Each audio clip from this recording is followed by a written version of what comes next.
É de facto neste movimento de construção curricular, ou do currículo, como disse a professora, que vos pedimos de facto esta colaboração de que aquele que é o questionário que está em aberto para preenchimento até ao dia 15, se não me engano, seja de facto um processo refletido e rico dentro das escolas, para que depois as especialistas, em articulação com o Ministério da Educação e naturalmente com aqueles que estão a ser os fazedores desta vez, não os do costume, mas os fazedores do currículo, os professores através das associações, possam chegar àquilo que são os documentos mais próximos daquele ideal que as professoras também transmitiram aqui.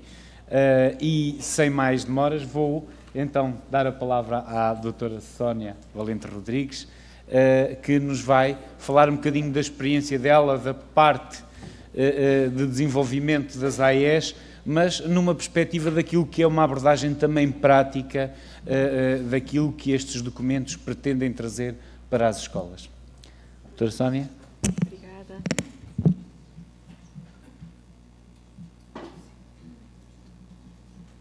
Bom, muito boa tarde.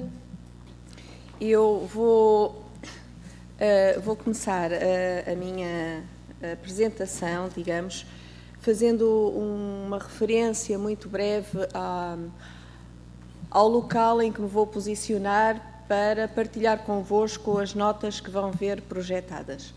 E vou falar a partir do local de trabalho, que foi o meu local de trabalho até 2016, até setembro de 2016, e durante 10 anos, que foi a Escola Secundária de Vilela, onde trabalhei com alunos desde o 5º ano até ao 12º, incluindo alunos de turmas ditas regulares e turmas de ensino vocacional e turmas com projetos e turmas que só queriam estar bem preparados para o exame, etc. Portanto, vou-me colocar justamente no local, e aquilo que eu vou trazer aqui são algumas notas e reflexões que partem de duas questões que estão ligadas aos conceitos que vêm aqui no título, consolidação e articulação. E são reflexões que procuram responder a perguntas, ou a uma pergunta que se desdobra, que é de que modo é que as aprendizagens essenciais permitem aos professores criar espaço para a consolidação das aprendizagens. E esta pergunta, ou esta forma de levantar a questão, diz respeito a uma preocupação frequentíssima na sala de professores e nos conselhos de turma e nas áreas disciplinares, que é: não temos tempo para a consolidação, só temos para trabalhar os conceitos e avançar para o ponto seguinte. E a segunda é como é que as aprendizagens essenciais respondem à necessidade de fazer articulações, não só no mesmo nível entre colegas de diferentes disciplinas, mas, sobretudo, e é uma grande preocupação sempre, entre ciclos, não é? Por exemplo, no 7º ano, fazer uma articulação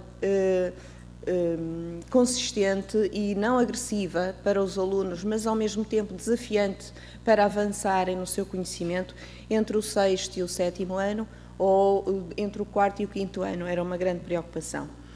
E quando estava a tentar colocar aqui estas notas, surgem-me associadas ao conceito de aula os dois conceitos em conjunto, de espaço e de tempo. Não é? E é sempre uma grande dificuldade estarmos sincronizados, professores e alunos, ou professores entre si, no mesmo espaço e no mesmo tempo, sendo que muitas vezes os nossos horários não permitem ter espaços comuns, nem tempo comum, para debatermos estas articulações desejáveis e esta organização estratégica. Por outro lado, a aula como espaço-tempo, não é? Nós tanto podemos definir a aula como tempo, como sala ou espaço em que a interação pedagógica decorre.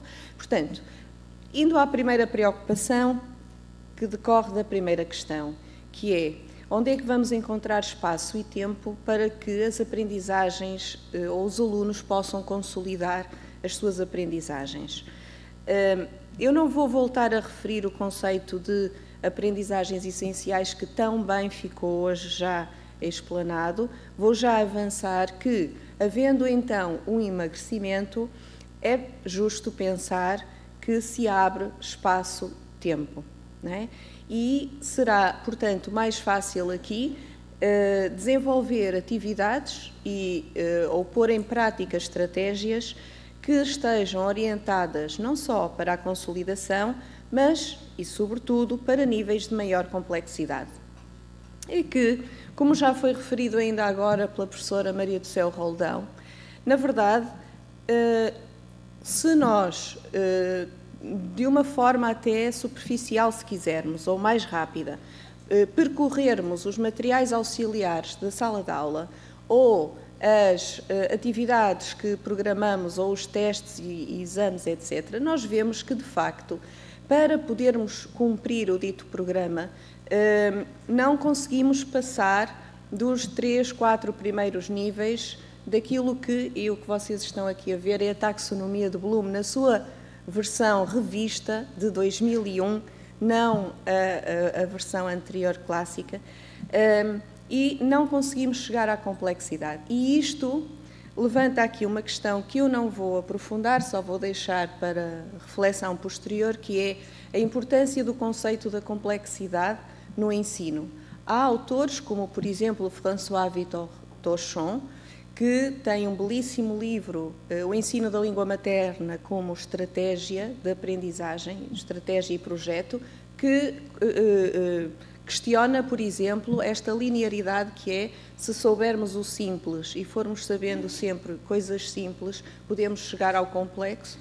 Ou, por exemplo, se ensinarmos os meninos a gostar de ler textos não literários, um dia vão gostar de ler textos literários, porque o texto literário é complexo e o não literário é não complexo. Tudo isto é questionável o que eu estou a dizer. Portanto, na verdade, quando nós acompanhamos ou procuramos que os nossos alunos acompanhem a exposição que o professor faz, seja em PowerPoint, seja em vídeo, seja em sala de aula, dos conteúdos, só para compreender o conteúdo, deixa de lado ou pode ficar de fora muito trabalho a nível dos níveis mais complexos das operações cognitivas.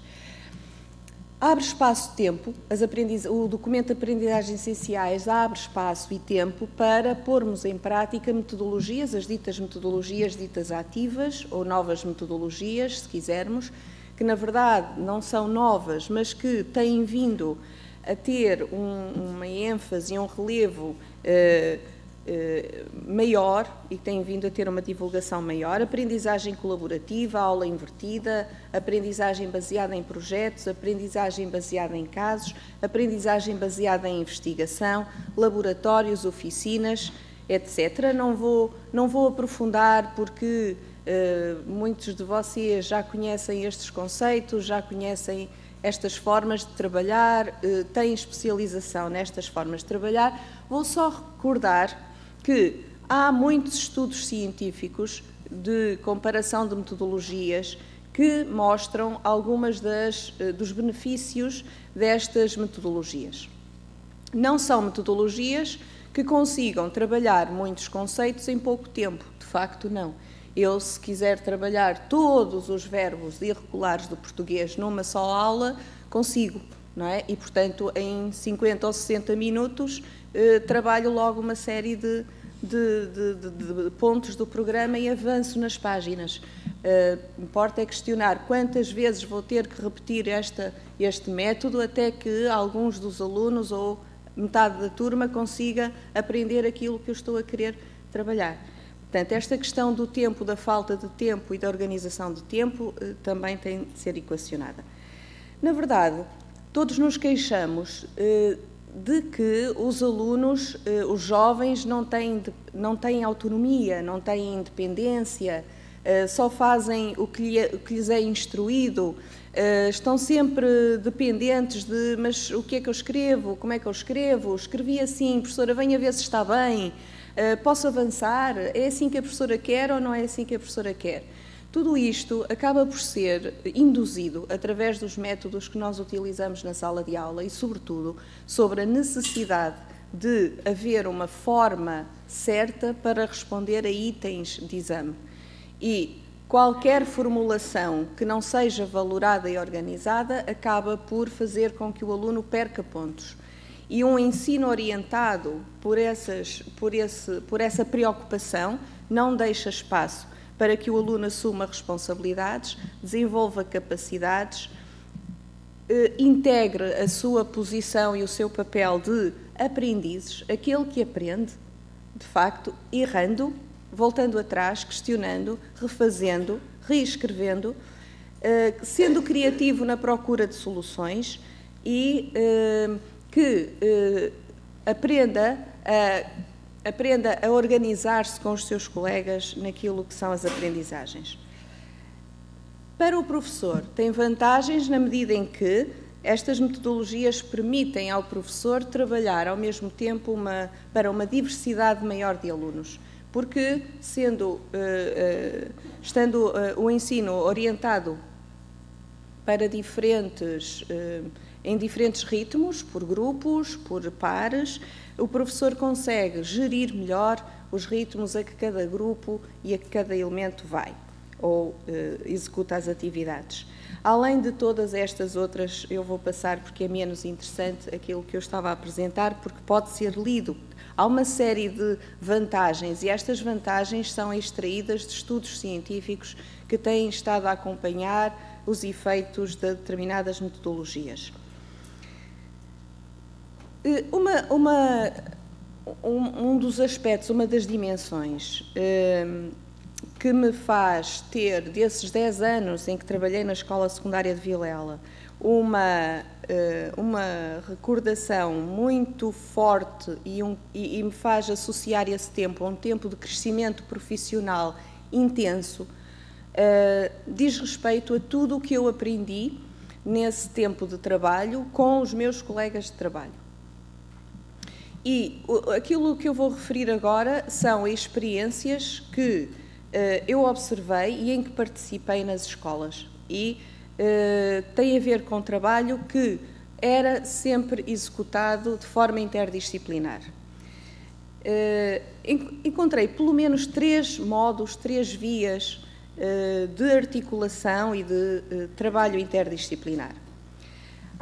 O primeiro dos modos, aquele que é mais frequente e que nós primeiro experimentamos quando tentamos fazer trabalho interdisciplinar, é o da realização de projetos, aquilo chamado de realização de projetos, que é um conceito diferente daquele que eu há pouco mencionei das metodologias ditas ativas, aprendizagem baseada em projetos. Há umas diferenças conceituais bem importantes entre estes dois conceitos. Mas agora falando deste.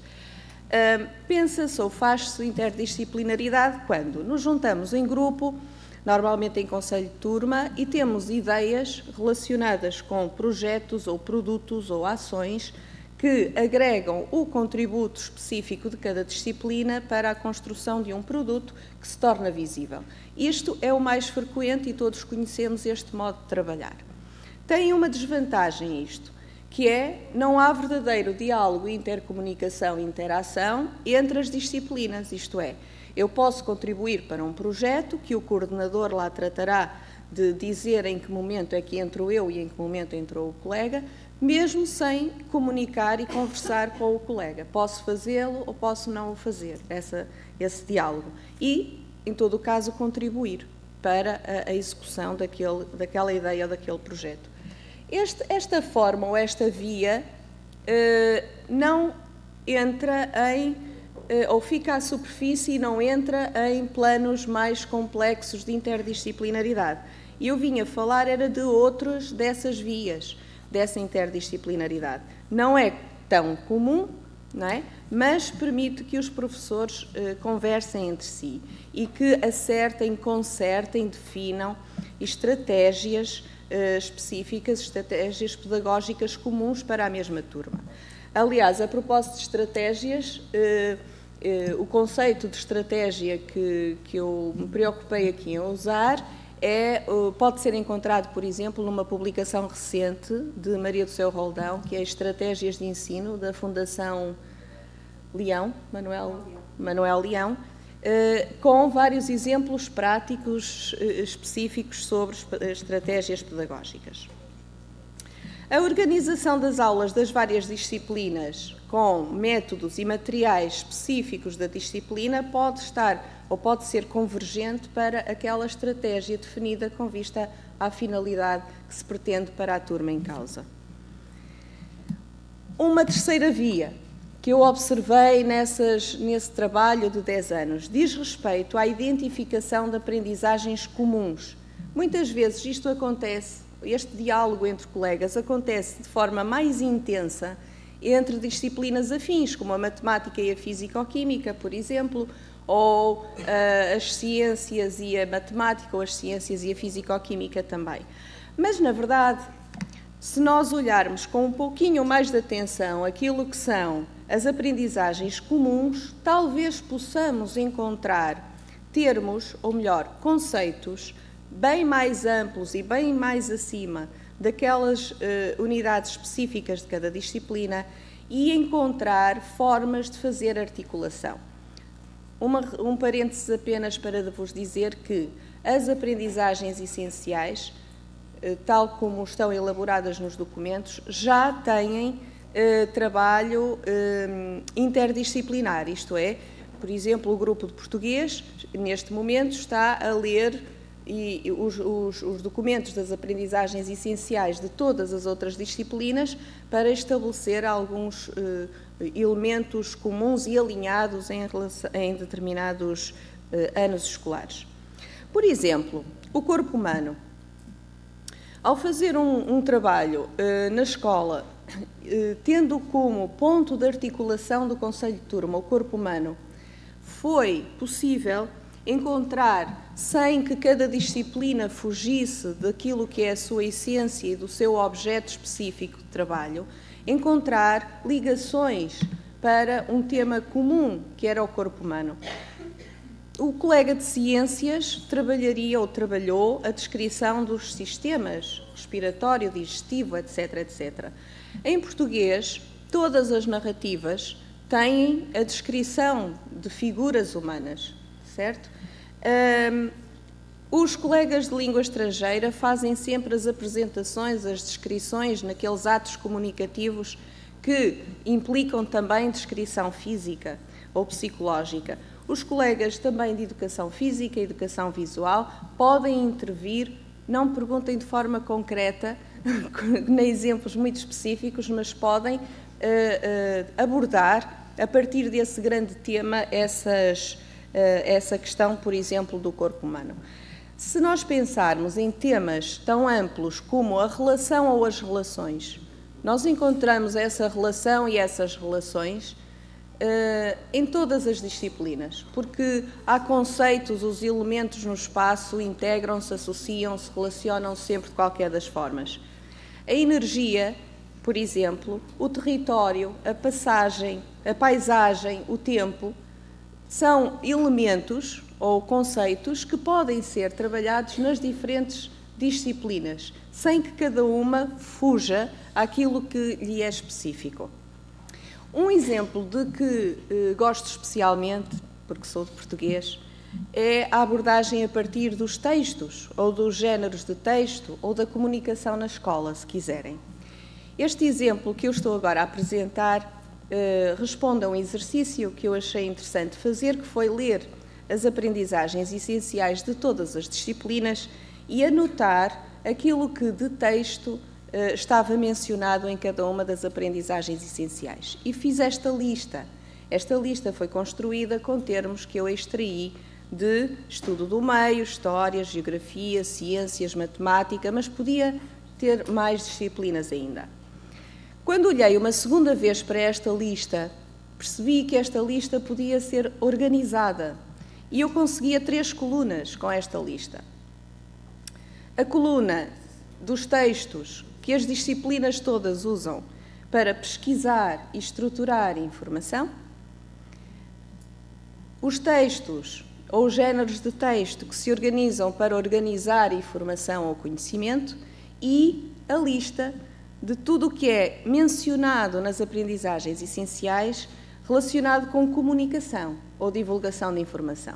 Portanto, se nós quisermos pensar um pouco sobre isto, nós vemos que todo o conhecimento que é trabalhado nas diversas disciplinas assenta na mesma matriz humana, que é essencial ao saber, que integra todas as aprendizagens essenciais. E essa é a matriz do conhecimento. Pesquisa e estruturação, organização, comunicação. Se todos os professores trabalharem aliando esforços e fazendo interligações no sentido de desenvolver esta matriz junto dos alunos, estão a trabalhar com vista à interdisciplinaridade. Estes exemplos que vocês estão agora a ver não são exemplos que ocupem muitas reuniões de trabalho, nem precisam de muitos meses de interdisciplinaridade, nem dão aso a grandes projetos que envolvem muitos recursos. Por exemplo, este do diário é extraído de uma ideia, não sei se é original ou não, mas eu aprendia da minha colega de História, Sandra Costa, que trabalhava com os alunos do 8º ano, creio, de História, a época dos descobrimentos, com base em pesquisa e investigação. E o que os alunos tinham de apresentar no final das aulas de investigação era uma página de um diário, assumindo cada um deles o papel de um tripulante de uma das naus, de uma das viagens dos descobrimentos. E os alunos começaram a estudar e a investigar e, a dada altura, vieram-me perguntar a mim vieram-me perguntar se o que eles tinham que escrever, esse texto que a professora de História pediu, se era o mesmo estilo do diário de Anne Frank. E, como eu gostava muito de ciências e de biologia e tinha grandes conversas com os meus colegas de biologia, e que por causa dos meus colegas de biologia eu andava a ler o diário de Darwin, o diário de pesquisas de Charles Darwin, na sua expedição de 3 anos e alguns meses a bordo do Beagle, resolvi mostrar aos alunos o diário de pesquisas de Charles Darwin. E foi absolutamente fantástico para o professor de ciências. Daí que, a dada altura, já andássemos todos a tentar perceber mais sobre os descobrimentos, as naus, as viagens, o Beagle, Charles Darwin e os diários. E, portanto, sem grande esforço adicional àquilo que eram as nossas aulas e as nossas tarefas de preparação, conseguimos que houvesse convergência nos conceitos, nas atividades, nas finalidades, etc. Para quem está na escola, a pergunta é sempre a mesma quando recebemos sugestões e desafios. Está bem, é tudo muito bonito, mas e agora o que é que a gente faz? Como é que isto se faz? Não é? E só há uma forma de fazer, entre professores, entre nós. Não podemos pensar que vem uma receita caída no e-mail a dizer está aqui, agora executem. Tem que ser entre professores, em equipas multidisciplinares, num espaço-tempo comum, com tempo desejavelmente previsto e organizado para os professores se encontrarem naquele momento, naquele dia, àquela hora, para trocarem experiências, para planificarem, não é? Para construírem e adaptarem material, e com ações concretas que podem não, numa primeira fase até, podem não ir buscar nada de muito extraordinário ao exterior, mas que pode começar dentro da própria escola, num conjunto de ações que eu experienciei, só tomei consciência quando saí da escola, de que tinha ganho e tinha aprendido muito com este tipo de ações, que era ouvir os meus colegas na sala de professores, nas conversas, enquanto se toma café, ouvem-se imensos relatos de aula, testemunhos de práticas bem-sucedidas e de insucessos ou frustrações, experiências falhadas, dúvidas, ideias a desenvolver, experiências de formação, por exemplo. Se organizarmos esse tipo de trabalho, nós podemos também aprofundar um pouco mais e, em vez de lermos só as nossas aprendizagens essenciais, irmos folhear e ler as das outras disciplinas para vermos, que interessante, vocês também trabalham isto ou aquilo, e cruzarmos essa experiência, não é? E, além disso, experimentar. Planear aulas com colegas de outras disciplinas. Realizar aulas planeadas através de trabalho conjunto com outros colegas. Vocês conhecem imensos exemplos, porque há imensos na escola. A professora de matemática planeava com a professora de português aulas de oficina de composição matemática, por exemplo. Não é? Os professores de ciências, para trabalharem os relatórios e o modo de fazer a pergunta certa para os relatórios, para as aulas experimentais, articulavam com outros professores também. Adaptar, modificar, ajustar procedimentos didáticos, mas muito importante também, ver. Não é? Eu aprendi imenso na escola, devido a um projeto do Observatório de Vida da Escola, que era um projeto de observação de aulas em grupos multidisciplinares, e eu observei aulas de físico-química, de ciências ou biologia, de matemática, de educação física, e devo dizer-vos que experimentei em português vários procedimentos, não é? que eu vi e que eram extremamente interessantes, extremamente organizados. Eu acrescentei às minhas aulas sempre algo daquilo que observava nas minhas colegas. Já para não falar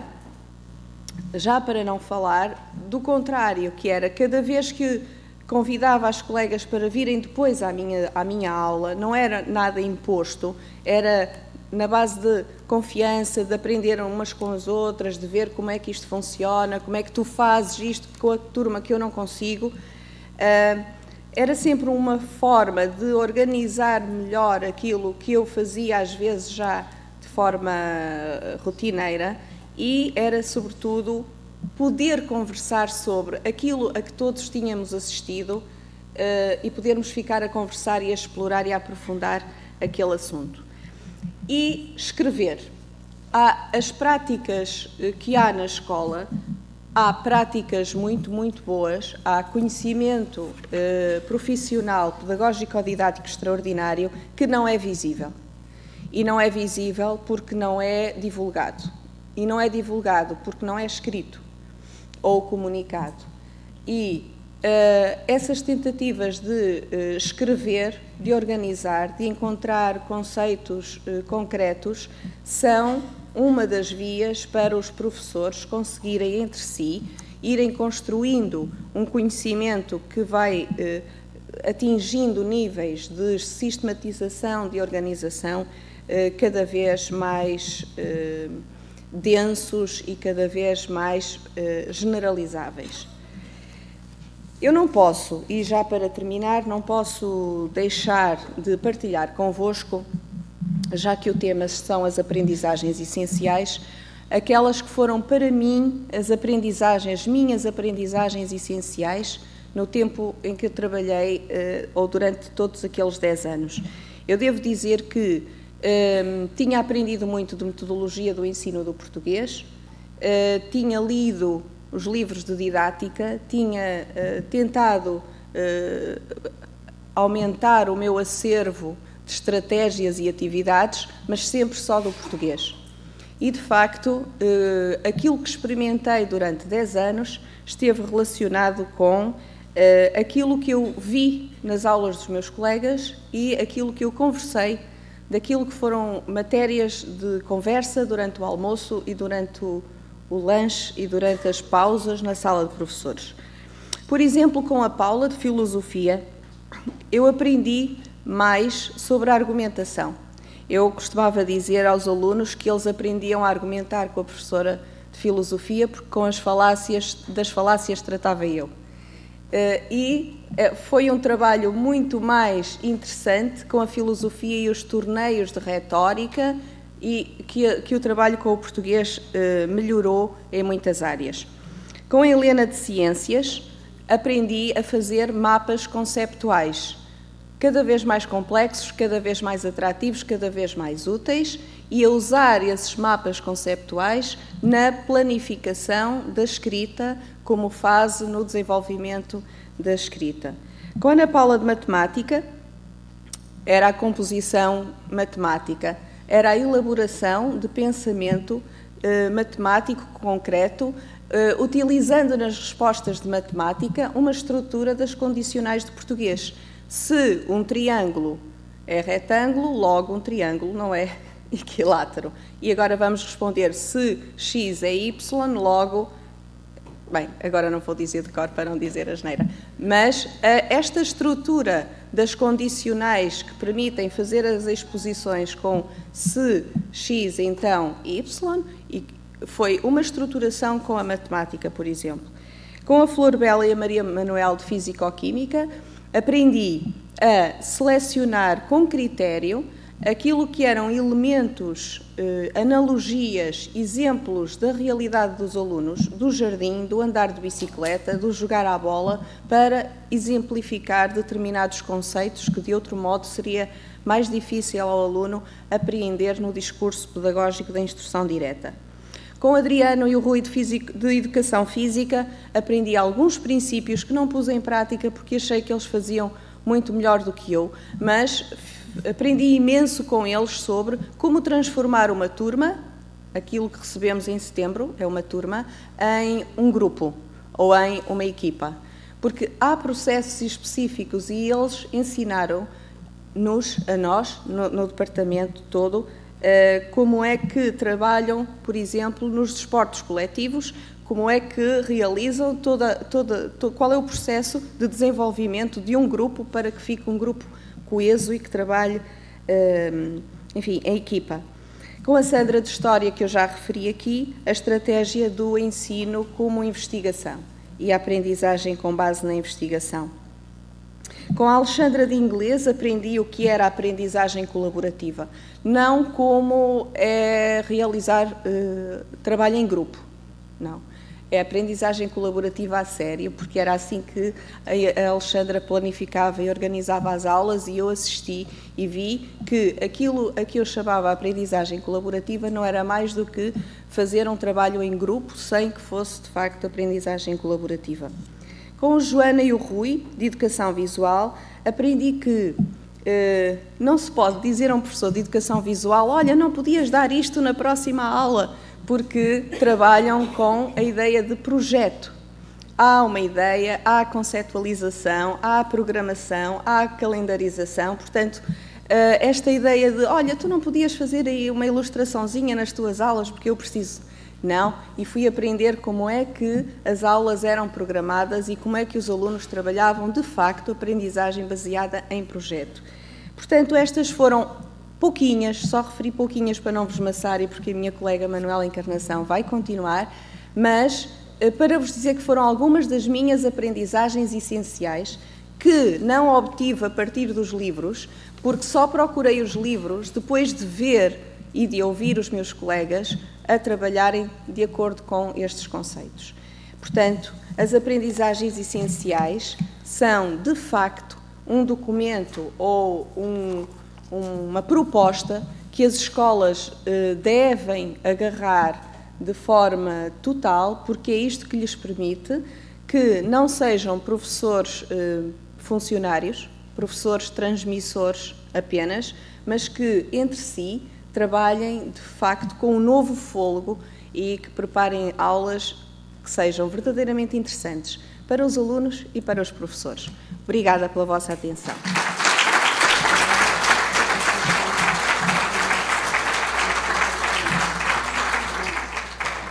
E agora, pedi então à doutora Manuela Encarnação.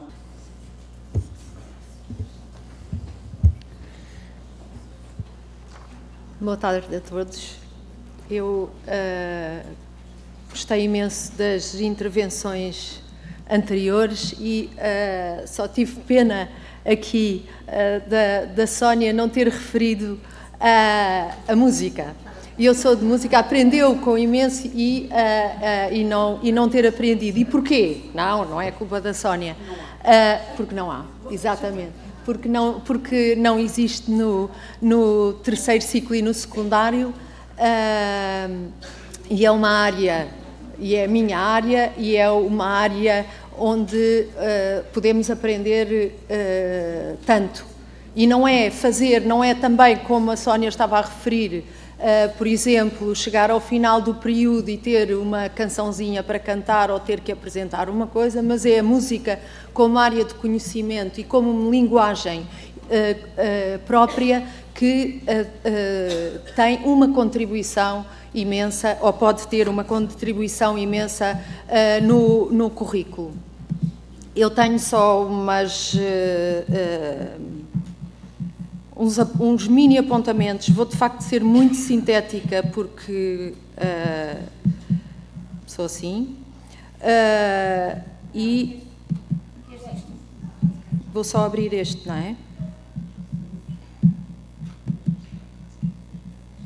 Aqui. E queria só falar...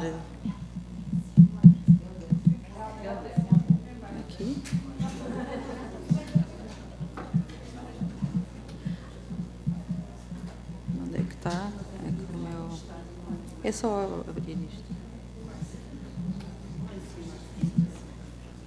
Pronto, peço desculpa, mas costumo usar Mac e depois chego um bocado aflita com este computador. Portanto, o meu foco é de facto sobre a criatividade no currículo e o papel da criatividade. Não é que a criatividade esteja essencialmente do lado das artes. Não é, mas é o contributo que as artes, e nomeadamente a música, pode dar para o currículo. A criatividade está, e como referiu o Ken Robinson, há muitos mitos a propósito da criatividade. A criatividade existe em todas as áreas. A criatividade não é só de pessoas especiais, é de todos. A criatividade também se pode ensinar, não é só assim um talento, pode-se ensinar a criatividade, ela faz parte e deve fazer parte do nosso dia-a-dia.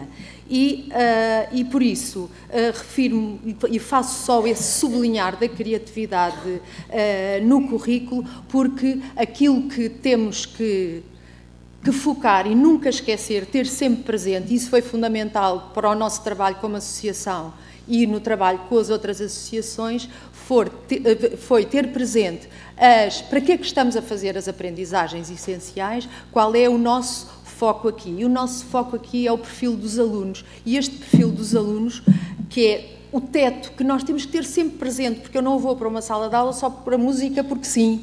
Não, eu tenho que ter um objetivo para além do que faço. Tenho que ter sempre presente, como professora, esse objetivo e esse foco. E este perfil dos alunos, que aqui simplesmente posto com estas palavras, que é como aparece nos documentos das aprendizagens essenciais, quando se lê este perfil, isto é o que eu quero ser, isto é o perfil de todos os cidadãos, independentemente daquilo que façam, o ser conhecedor, o ser criativo, o crítico, o ser investigador, respeitador da diferença, autoavaliador, colaborador, responsável, cuidador de si e do outro, é o que o professor também deve ser. E, por isso, o que é importante aqui, e foi esse trabalho rico e desafio que fizemos, foi olhar para este perfil, para aquilo que se queria fazer, com os vários olhares, portanto, das várias áreas. O que é que a música pode trazer aqui, o que é que as artes podem trazer para este currículo. Essencialmente, temos que pensar que no conhecimento em si, a música no currículo do ensino básico, onde está pouco, mas onde ainda lá está, a música é essencialmente um conhecimento de fazer, é um conhecimento prático. Portanto, eu não vou ensinar sobre música, mas eu vou ensinar música. É como, por exemplo, o conhecimento não me serve para nada saber que para guiar um carro tenho que ligar a ignição, a embreagem, tudo não sai do mesmo sítio, nem sei, tenho que o fazer, tenho que o experimentar. E as áreas artísticas têm também esse já de si, do seu próprio conhecimento, da natureza do seu próprio conhecimento procedimental, já têm essa vantagem. E, para isso, a criatividade tem que estar no professor também e nos alunos. E isso, esta é uma definição do Robinson, muito simples. O processo de criação de novas ideias com valor, o conceito de criatividade como o processo de criação de novas ideias com valor, e este valor pode ser material ou imaterial, mas existem dois aspectos fundamentais para a criatividade, que é a imaginação e a inovação, que andam a par e que se relacionam. A imaginação como a origem da criatividade, porque só trazendo novas ideias ao pensamento e ao corpo, porque faz tudo parte, as coisas que não estejam ali presentes, então pomos a imaginação a trabalhar, não estão presentes nos nossos sentidos, mas a criatividade é a imaginação a trabalhar, a imaginação aplicada. E por outro lado, a inovação é, de facto, pôr as ideias em prática, aquilo que se teve, e conseguir inovar de alguma forma. Aqui o inovar, nós normalmente achamos que inovar tem a ver com novas tecnologias, e também tem, mas não é só isso. Inovar é o que, por exemplo, podemos fazer com as aprendizagens essenciais e no currículo. E nós, como professores, podemos fazer daquilo que existe, mas que ainda não estava propriamente sistematizado. O exercício que a Sónia fez foi um exercício puro de criatividade, de trazer as suas vivências e as suas ideias, tudo já existia, portanto não é uma coisa, mas ligou e articulou essas coisas para que se conseguisse fazer uma coisa nova. Depois, a forma como se ensina tem diretamente...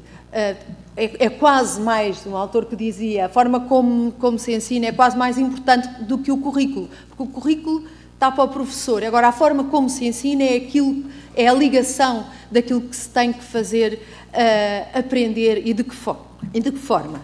E por isso, estas são algumas questões que nós colocamos, que o aprender sobre em determinadas situações não resolve absolutamente nada. Aprender sobre como correr não nos torna mais rápidos, sobre música não conseguimos fazer música sabendo sobre música, ou aprender sobre curiosidade também não nos torna mais curiosos, nem mais investigadores. E, portanto, o papel dos professores aqui é, de facto, o nosso papel aqui é criar ambientes de aprendizagem onde se pratiquem a experimentação, a interpretação, a criação, a comunicação, a reflexão, e isso são ambientes muito diversos, não podem ser iguais todos os dias, dependem das situações, e temos que ter essa capacidade e essa flexibilidade e criatividade para conseguir, no espaço e tempo, também como referia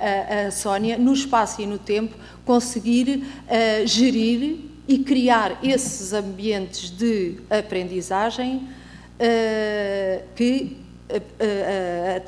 desenvolvam as atitudes e os comportamentos adequados ao conhecimento que se pretende desenvolver.